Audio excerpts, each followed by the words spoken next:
E aí, pessoal, vamos dar continuidade ainda falando sobre população mundial, distribuição e dinâmica demográfica. Na aula anterior a gente falou sobre o crescimento da população mundial, né? A gente viu esse crescimento ele era moderado até o século XVIII, porque a taxa de natalidade e a taxa de mortalidade eram altas, e que a partir do século XIX, com a modernização, a evolução na área da saúde, né? Modernização das cidades, a melhoria de técnicas agrícolas que possibilitou a produção de mais alimento, isso fez com que as taxas de mortalidade diminuíssem e a de natalidade crescesse, gerando uma explosão demográfica. E o crescimento da população começou a aumentar mais e mais, beleza? Agora a gente vai ver sobre a distribuição da população, né? Como essa população está distribuída. Esse conteúdo está na página 58 a 60 do livro de Geografia.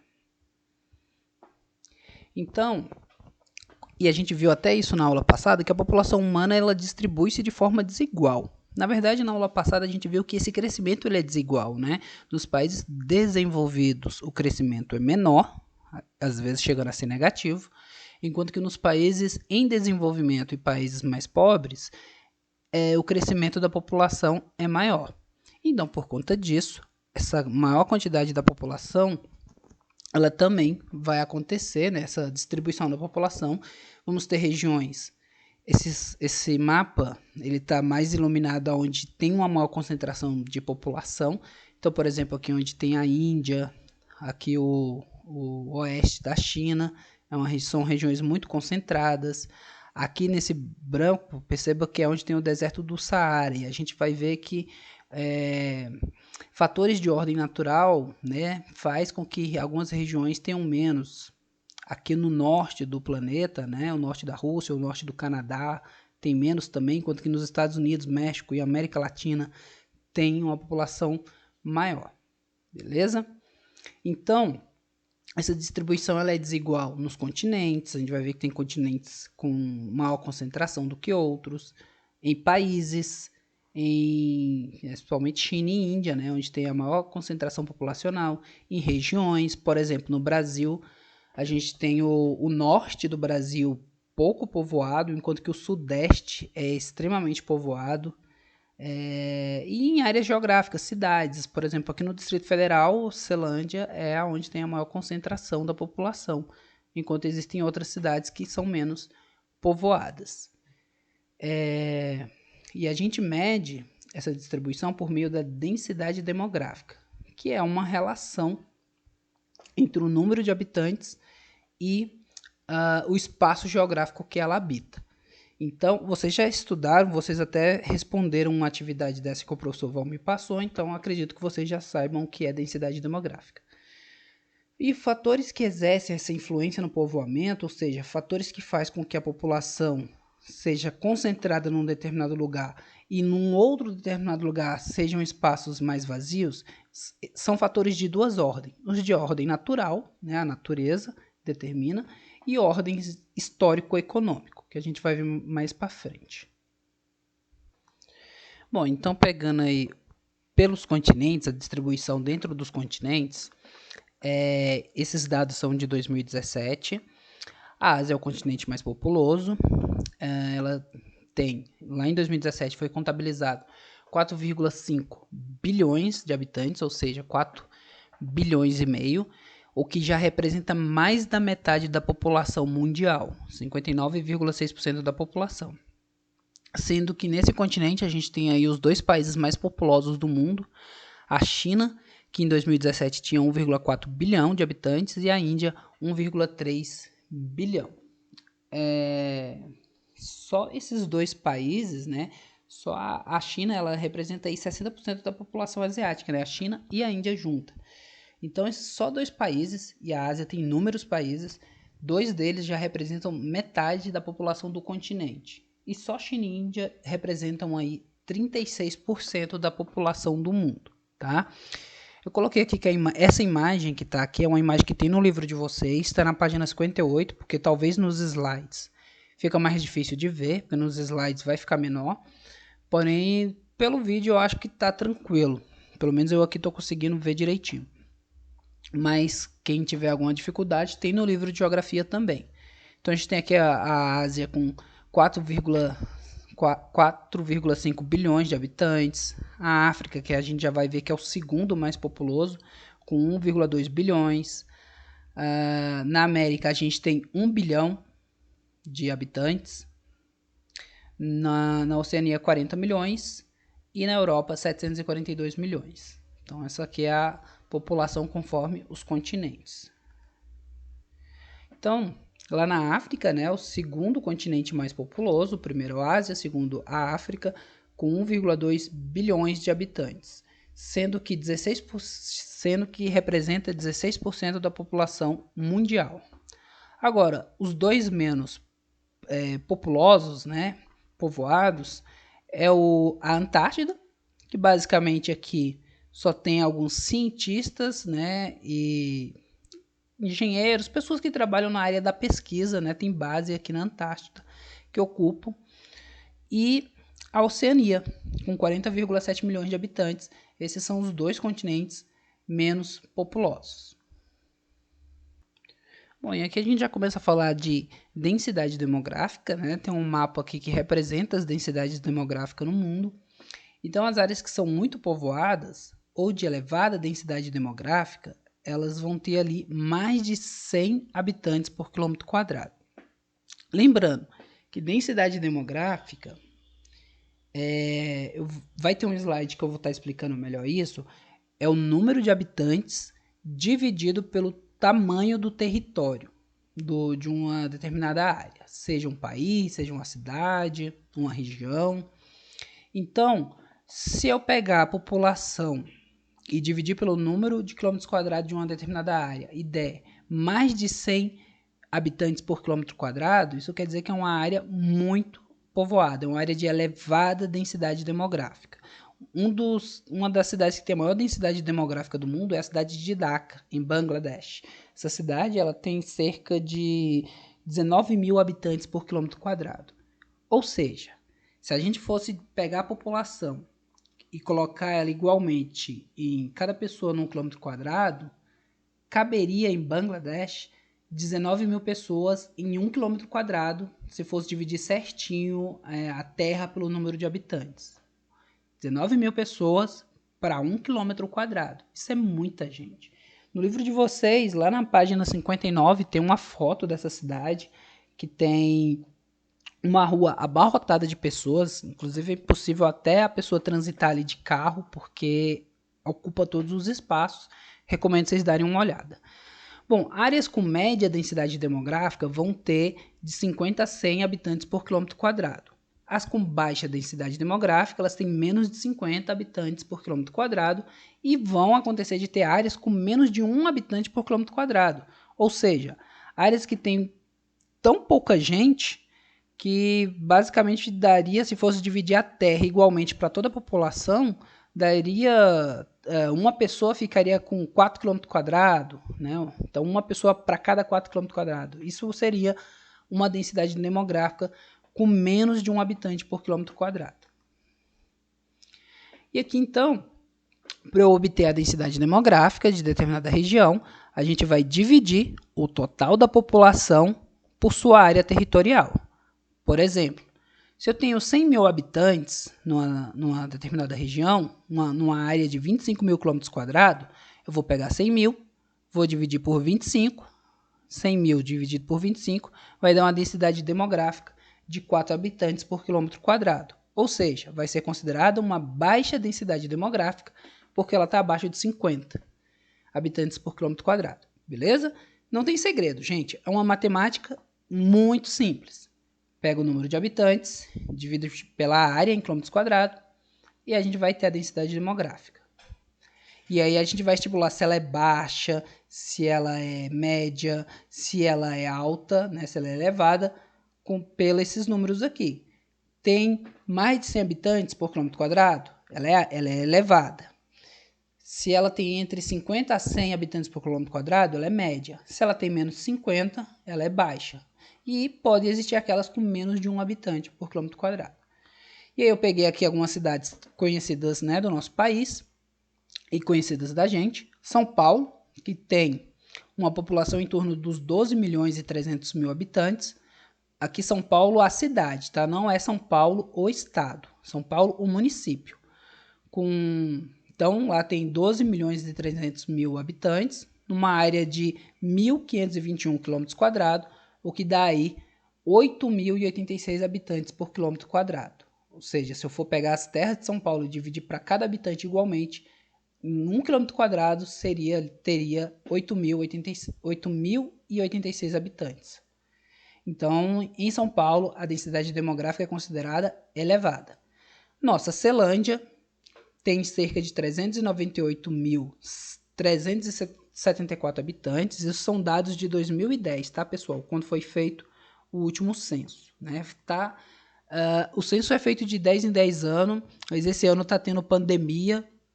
Eu não sei dizer como anda esse processo do censo que deveria ser realizado em 2020. Mas, enfim, não é o que a gente pretende estudar aqui nessa aula, né? Mas, então, em Ceilândia, esses 398 mil habitantes e 374, eles estão numa área de 230,3 km², que dá uma densidade demográfica alta também, de 1.729 habitantes por quilômetro². É uma densidade demográfica elevada. E no estado do Amazonas, aqui agora é o estado, ele tem 3.874 mil habitantes. Porém, a área do estado do Amazonas é de 5 milhões e 500 mil km², que dá uma densidade demográfica de 0,7 habitantes por quilômetro². Ou seja, é uma densidade de menos de 1 habitante por quilômetro² no estado do Amazonas. Então, a região norte ela tem as menores densidades demográficas do Brasil, enquanto cidades como Ceilândia, que é a maior cidade do Distrito Federal, e São Paulo, que é a maior do Brasil, tem densidades demográficas elevadas. E aí, existem fatores que influenciam o povoamento. Dois fatores que vão explicar esse povoamento, seja um povoamento elevado ou um povoamento baixo, são eles de ordem natural e de ordem histórico-econômica. Os fatores de ordem histórico e econômica dependem aí da história de uma determinada região e a economia que essa região conseguiu obter com o passar dos anos. Então, ela está relacionada aos povoamentos antigos, ao crescimento de uma cidade. Por exemplo, os Estados Unidos, né, que tem como ali a sua principal região, o Nordeste, né, dos Estados Unidos, ele começou a ser povoado pelo seu lado leste, principalmente a porção nordeste, onde tem a cidade de Nova York, onde tem a cidade de Boston. E lá, por ter começado a ser explorado de lá, por ter sido as primeiras regiões habitadas dos Estados Unidos, elas se desenvolveram mais devido ao maior tempo de povoamento. E essas cidades, principalmente Nova York, cresceram muito, atraindo milhares de pessoas do mundo todo para essa cidade, porque é uma cidade que cresceu na área econômica, gerando bastante emprego, com renda elevada, né? Pessoas que trabalham nessa cidade têm salários bons. E isso atrai não só a população dos Estados Unidos para lá, como populações de outros países, né? Imigrantes, o que aumenta aí a população, né? E vai aumentar a densidade demográfica dessa cidade. Aqui no Brasil, o sudeste, né, brasileiro, principalmente a cidade de São Paulo, é onde tem o maior povoamento. O Brasil começou seu povoamento pelo litoral nordestino. Porém, né, quando a cana-de-açúcar deixou de gerar lucro para o Brasil, e ela era plantada massivamente no Nordeste, o Brasil teve que mudar ali o seu produto de venda para o mundo. E ele aderiu à produção e venda do café. O café era uma planta que na região Nordeste não tinha uma condição climática boa para o plantio dessa cultura. E aí, é uma planta que necessita de um clima mais frio e é ótimo para ser plantada em regiões serranas. Daí a cidade de São Paulo, né, foi um dos principais pontos das lavouras de café.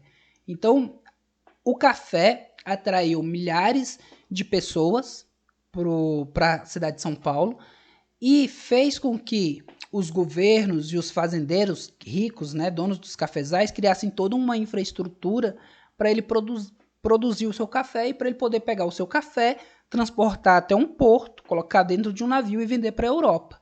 Então foram construídas linhas férreas para levar o café do interior de São Paulo para os portos, né, para colocar no navio. Foram construídas cidades e toda uma estrutura de serviço em torno daquelas fazendas de café, fazendo a cidade de São Paulo crescer até ela se tornar o que ela é hoje. Então, tudo isso que eu estou explicando para vocês, gente, são fatores que vêm da história da cidade, do seu surgimento, e fatores econômicos, porque a atividade do plantio do café e da sua venda é uma atividade econômica. Então, esses fatos históricos e atividades econômicas que essas cidades possuem é um fator que faz com que a população vá habitar num determinado lugar. Pode ser o contrário também. Existem fatores históricos que vão fazer a população diminuir de uma determinada região ou de uma determinada cidade, seja por conta de uma cidade onde tem muitos conflitos, muitas guerras, ou uma cidade onde tem um contexto epidemiológico, né, que faz com que a população ali tenha muitas doenças. Por exemplo, as regiões tropicais muitas vezes são afetadas aí com mosquitos, como o da malária, como o da dengue aqui no Brasil. E dependendo da cidade e da região, isso pode fazer com que as populações, né, acabem se mudando. Agora, os fatores de ordem natural, apesar da natureza muitas vezes impedir que uma população fixe num determinado local, o avanço tecnológico e científico faz com que cada vez mais nós, seres humanos, nos adaptamos a situações climáticas, a situações naturais adversas. Então, os fatores de ordem natural continuam exercendo influência na distribuição da população, mesmo com o constante avanço científico e tecnológico e mesmo com o ser humano cada vez melhorando sua adaptação a situações adversas. Aqui eu trouxe um exemplo da cidade de Dubai, aonde é uma cidade construída no meio do deserto, e o deserto é um meio natural que faz com que a população seja pequena, né, que tenha poucas pessoas morando ali devido a toda a dificuldade climática, né, o deserto ele é muito quente de dia e muito frio à noite, a dificuldade de obtenção de alimento, né, porque não dá para exercer uma agricultura, né, não dá para se produzir muitos alimentos, a não ser em regiões ali de oásis.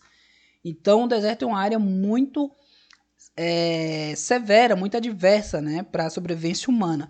Porém, com o avanço tecnológico e com recurso, né, muito dinheiro, o ser humano conseguiu aqui construir uma cidade grande no meio do deserto. Usando, né, todos esses prédios, provavelmente tem todo um sistema de refrigeração, de ar-condicionado. Provavelmente esse lago foi feito de forma artificial, né? Tudo isso demanda muito dinheiro. E isso daqui é uma ilha artificial, também em Dubai, o que permite ao homem também começar a explorar o oceano e os mares, né? Construindo ilhas artificiais para poder morar, poder viver, poder criar habitações. E aí, esses fatores de ordens naturais, eles são diversos, mas eu destaquei 3 aqui. As áreas de deserto, né, desertos quentes, devido a toda aquela diversidade que eu falei, a dificuldade de plantio, as temperaturas que são extremas. Então, as áreas de deserto possuem menos de 1 habitante por quilômetro quadrado, devido o clima adverso. Áreas de altas latitudes, como lá no norte do Canadá e da Rússia. Qual é o problema dessas regiões? Regiões de altas latitudes são muito frias, né? O oposto do deserto. Apesar que o deserto, como eu falei, pode ser muito frio à noite também. Mas aqui é um frio constante, também dificulta a agricultura, né? A produção de alimento. Então, essas áreas vão ter uma quantidade menor de habitantes. Só voltar naquele mapa que mostra a distribuição da população no mundo por meio dessas luzes, como eu falei para vocês, ó, aqui é onde fica o deserto do Saara, por exemplo. Percebam que vazio, né? E aqui é o norte, né? Regiões de alta latitude, o norte aqui do planeta. A Sibéria, o norte da Rússia, o norte do Canadá, regiões muito frias, por isso, né, esse escuro, né? Porque aqui nesse mapa, quanto mais iluminado, maior a concentração de população. E as áreas de elevadas altitudes, né? Regiões montanhosas. Também por dificultar a produção agrícola, já que é muito difícil se plantar em terrenos de altitude, porque eles não são planos. Normalmente no topo dessas montanhas são rochosas, né? Não é solo que dá ali para plantar, para a planta se fixar. E a temperatura também é bastante fria. Então, aqui na América do Sul a gente tem a Cordilheira dos Andes, né? Que vai ter uma quantidade menor de população. Lá na América do Norte, as montanhas rochosas. Lá na Ásia, o Himalaia, a Cordilheira do Himalaia. Então, a gente tem 3 principais fatores de ordem natural que afetam a distribuição da população, fazendo com que a população nessas regiões sejam menores. Os desertos, as altas latitudes e as áreas de elevadas altitudes. E bom, galera, atividade simples, essa aula se estendeu um pouco, né? Teve um pouco mais de conteúdo para explicar, mas não vai ter vídeo do YouTube, vai ser só essa aula mesmo, tá? Diferente do conteúdo de segunda. Então aqui vocês vão usar esse mapa. Se vocês tiverem dificuldade de ver esse mapa no slide ou aqui no vídeo, esse mapa tem no livro de vocês, ele está lá na página 59, beleza? Então, repetindo, se tiverem dificuldade de ler e olhar esse mapa pelo vídeo, pelo slide, no livro de geografia tem na página 59. Vocês vão observar esse mapa e vão falar qual a densidade demográfica da porção central do território brasileiro. Eu não vou nem precisar apontar onde está o Brasil aqui, né? Porque não é possível. Vocês sabem onde está o Brasil. E vocês vão ter que saber dizer, na parte central do Brasil, no centro do Brasil, qual é a densidade demográfica. Vocês vão dizer se é uma dessas daqui, ó, que está na legenda. Opa, passou. A densidade demográfica no centro do Brasil é menos de 1 habitante? É de 1,1 a 10? É de 10,1 a 50? É de 50,1 a 200? Ou é mais de 200? Então, vocês vão falar se é uma dessas daqui. É basicamente uma atividade de marcar a opção correta. E vocês vão ter essas 5 opções para dizer, na porção central do território brasileiro, do Brasil, qual é a densidade demográfica. Tá? Uma atividade aí para vocês poderem medir também a leitura de mapa de vocês. Beleza? É isso. Bons estudos e bom final de semana a todos. Até a próxima.